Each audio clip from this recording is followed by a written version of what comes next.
Happy 2026. I feel we are so ready to say goodbye to 2025 and all the lessons that it came with and step into 2026 feeling more embodied.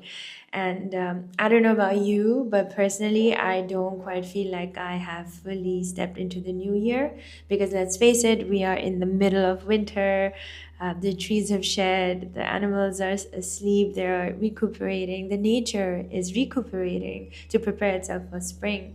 So naturally, we are nature and we are a reflection of it. If nature is asleep, how can I feel alive? So yeah, naturally, what I'm doing for the next 3 months is like changing certain habits, changing actually putting things into action of integrating and embodying everything that unfolded in 2025. So as soon as spring hits, I surge into that new energy. I fully step into it and I embody it just like flowers. That's how flowers bloom. And reflecting back to 2025, the biggest theme for me has been control and how much my mind is my worst enemy. And I think it's not only mine, I think it's a lot of your minds are your worst enemies. We project so much, we imagine so much that is so far from reality. And as soon as what we think and imagine doesn't match what we experience in real life, we feel the need to control. I know I can speak for myself.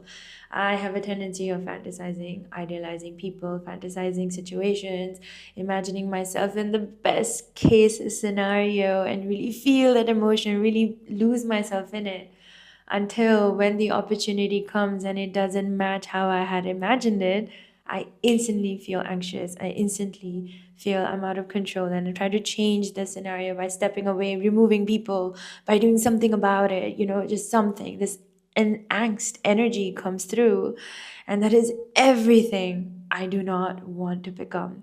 And in 2025, I was forcefully stepped into so many scenarios that made me feel how much my mind tried to control everything, every single narration, dynamic, creation. And it was the rude wake up call that I really needed. And honestly, the sense of control came through people. Um, Idealizing a person who was never that in real life, and really understanding that everything that I had thought it to be was not that. And and when I would travel, I would always feel like, oh, I'm going to experience this and that. But when it would happen, it was something completely different. The land showed me something completely different, and it made me realize that how much expectations I had in my mind moving forward. And it's a beautiful transition when I look back at 2024, because 2024 for me was such a heavy year of learning to love myself. And actually 2025 showed me where I had shackled myself, like I had caged myself and limited how much I could receive and become through control. And as I step into 2026, I'm going in with the full intention of surrendering to the tides, the inner tides of my emotion, of my being. I'm a creative person. As soon as I try to cage this creativity and try to control it, I create everything but magic. And I don't want to embody that as I step into 2026, because this energy is fragile. This energy is like a flower that blooms and then it closes, so I need to create while it's bloomed. And that's the energy that I'm stepping into 2026. And if I were to reflect back on one pivotal moment in 2025 that made me realize that whatever it is that I'm trying to control doesn't really matter, it had to be watching dead bodies burn in Kashi. I was with my teacher for a pilgrimage in Kashi in November, and I'm glad it ended in November in that way. And as experiencing the magic of the land and really being rooted in what the land of Shiva really had to say, as I walked through the cremation grounds where they burn bodies 24 hours a day, constantly there are bodies coming in and being burned right in front of your eyes. People, someone's mother, dad, son, daughter, child, so many souls are being burned there. And as I was walking through the series of bodies that were burning, I felt my skin burn. Like it was such a sensory experience of being like, wow, one day I am gonna be burning just like that. Everything that I was trying to control is not gonna be real anymore. And this makes me tear up because it it's so real that everything is so impermanent. We constantly keep thinking that we can control a situation, control a scenario, control a person, control how we show up to get something. But the truth is, what's the point of all of that?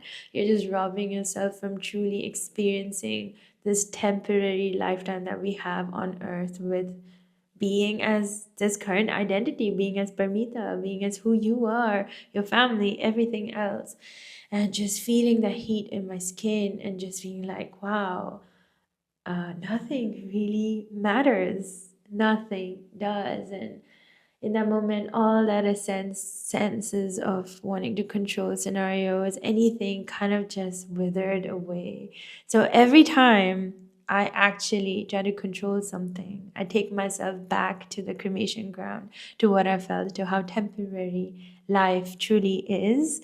And to be honest, that is what I want to embody as I step into 2026, is pure presence, pure gratitude for every moment, because I know this moment will never be the same as the next, and allowing life to show what it's meant to be, and not try to force something to become.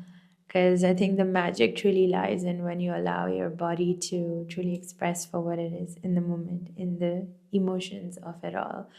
So, yeah, happy 2026. And I hope this year is going to be absolutely beautiful for every single one of you listening to this. And if you like what you heard, if you resonated with how I experience life, don't forget to like, subscribe, and follow my channel, as I will be sharing a lot more videos just like this, where it's more candid, more intimate, unedited, and truly speaking from my heart.